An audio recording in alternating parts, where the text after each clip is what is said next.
क्या आपने कभी सोचा है कि अगर आप यूनाइटेड स्टेट्स ऑफ अमेरिका यानी यूएसए में 30 दिनों से ज़्यादा रुकते हैं और रजिस्टर नहीं करते तो क्या हो सकता है? या फिर ये कि अगर शादी के बाद आपका नाम बदल गया है तो क्या आपकी वोटिंग का हक छिन सकता है? तो दोस्तों, इस वीडियो में हम बात करने वाले हैं यूएसए के 2 ऐसे पावरफुल नए कानूनों की जो इमिग्रेंट्स और वोटर्स दोनों की लाइफ पर सीधा असर डाल सकते हैं। क्रिमिनल पेनल्टीज से लेकर वोटर आईडी रिक्वायरमेंट्स तक बहुत कुछ ऐसा है जो आपको जानना चाहिए, क्योंकि ये आपके राइट्स, स्टेटस और फ्यूचर को डायरेक्टली इम्पैक्ट कर सकता है। तो चलिए आप शुरू करते हैं और in USA based important points को डिटेल में समझते हैं। अब बात करते हैं पहले मुद्दे की, immigration enforcement in the USA की। ये टॉपिक आज के दौर में हर इमिग्रेंट के लिए सुपर ज़रूरी है, चाहे वो स्टूडेंट वीज़ा पर हो, टूरिस्ट हो या वर्क परमिट पर। चलो अब आपको याद दिला दे कि आज यूएसए में एलियन रजिस्ट्रेशन एक्ट के तहत रजिस्ट्रेशन की आखिरी तारीख है। यूनाइटेड स्टेट्स में जो भी फॉरेन नेशनल्स 30 दिनों से ज़्यादा समय से रह रहे हैं उनके लिए फेडरल गवर्नमेंट के साथ रजिस्ट्रेशन करना मैंडेटरी है। ये कोई नया रूल नहीं है, यूएसए में काफ़ी टाइम से ये लागू है ताकि सरकार के पास एक्यूरेट और अपडेटेड नेशनल रिकॉर्ड्स हों। अब इसका मतलब सीधा सा है कि अगर आपने 30 दिनों के अंदर अपनी प्रेजेंस रिपोर्ट नहीं की तो आप यूएसए का कानून तोड़ रहे हैं। यहाँ ध्यान देने वाली बात यह है कि ये कानून किसी को परेशान करने के लिए नहीं है, बल्कि नेशनल सिक्योरिटी के लिहाज से ज़रूरी है, specially in a country like the USA जहाँ इमिग्रेशन एक बड़ा इशू है। जो लोग सोचते हैं कि चुपचाप रह लो, कोई पता नहीं लगाएगा, तो दोस्तों ऐसा यूएसए में अब पॉसिबल नहीं है। गवर्नमेंट के पास अब ऐसे टूल्स है जिससे इलीगल ओवरस्टेज को ट्रैक करना पहले से कहीं आसान हो गया है। अगर कोई यूएसए में रहते हुए इस रजिस्ट्रेशन को इग्नोर करता है तो उसको जेल, फाइन और शायद लाइफ टाइम बैन का सामना करना पड़ सकता है। अब आप सोच रहे होंगे कि क्या कोई रास्ता है बचने का, तो इसका जवाब है हाँ। अगर आप टूरेंट रजिस्टर करते हैं और खुद वॉलंटरली यूएसए से वापस जाते हैं तो आपको फ्यूचर में लीगल तरीके से वापस आने का चांस मिल सकता है। यूएसए के इमिग्रेशन रूल्स अब पहले से ज़्यादा स्ट्रिक्ट है, लेकिन साथ ही वो लोगों को फेयर ऑप्शंस भी देते हैं।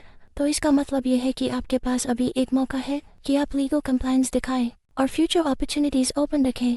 खास बात यह है कि ये पूरी यूएसए पॉलिसी फेयरनेस और ऑर्डर बनाए रखने के लिए है ताकि अमेरिकन लोगों की सेफ्टी बनी रहे।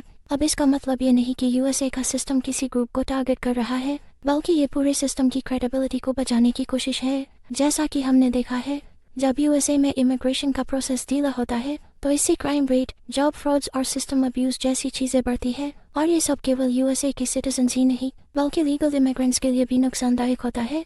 अब चलते हैं अगले पॉइंट पर, यूएसए के वोटिंग सिस्टम की इंटीग्रिटी पर। अब देखिए, यूएसए जैसी डेमोक्रेसी का सबसे बड़ा पावर होता है वोट, लेकिन अगर उसी वोट में घपला हो जाए तो फिर क्या बचा? कल ही यूएसए की हाउस ऑफ रिप्रेजेंटेटिव्स ने एक नया बिल पास किया है, सेव एक्ट यानी safeguard American voter eligibility act. अब देखते हैं कि ये बिल क्या कहता है। इसका मकसद सिंपल है कि सिर्फ यूएसए के सिटीजन्स ही फेडरल इलेक्शंस में वोट कर सके और इसके लिए उन्हें प्रूफ ऑफ सिटीजनशिप देना होगा। तो दोस्तों, अब आप सोच रहे होंगे कि इसमें इतना हंगामा क्यों मच रहा है।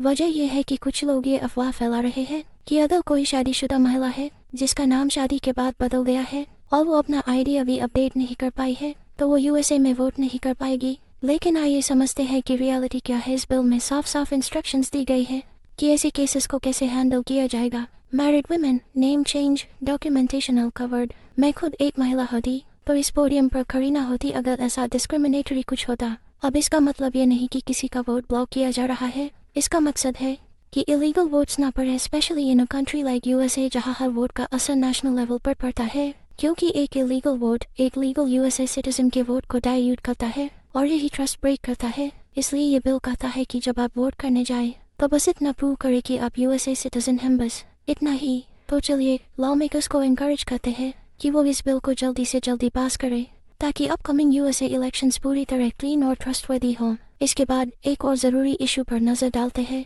यूएसए के बच्चों और यूथ की डिजिटल सेफ्टी को लेकर।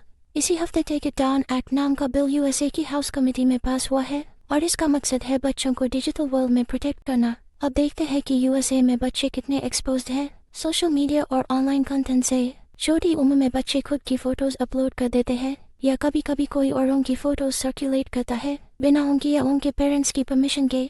तो take it down act basically USA के बच्चों और उनके फैमिलीज़ को ये राइट देगा कि वो कह सके ये कंटेंट हटाओ, और यूएसए बेस्ड प्लेटफॉर्म्स को लीगली ये कंटेंट रिमूव करना होगा। खास बात यह है कि ये सिर्फ बच्चों की प्राइवेसी की बात नहीं है बल्कि उनकी मेंटल हेल्थ, सेफ्टी और डिग्निटी की भी बात है।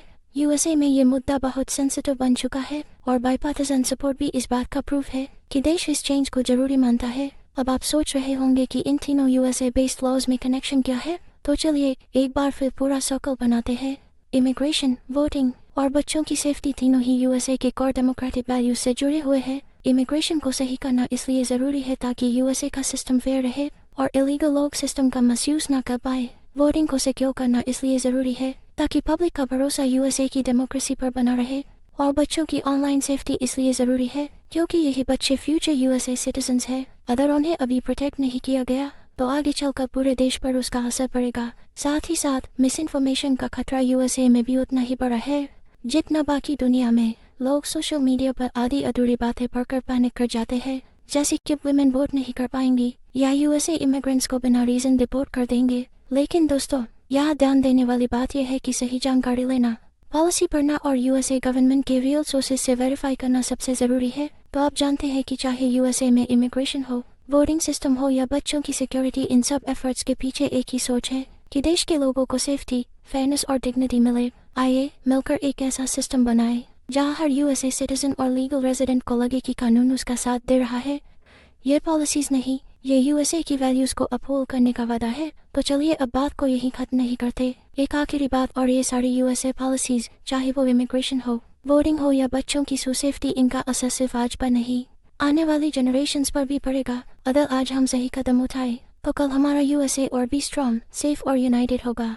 तो दोस्तों, जानकारी को आगे शेयर करें, सवाल पूछें और पॉलिसीज को समझें, नॉट जस्ट एज नागरिक बल्कि एक जिम्मेदार यूएसए सोसाइटी का हिस्सा बनकर। अब चलते हैं अगले वीडियो में। तब तक के लिए स्टे अवेयर, स्टे इन्फॉर्म्ड।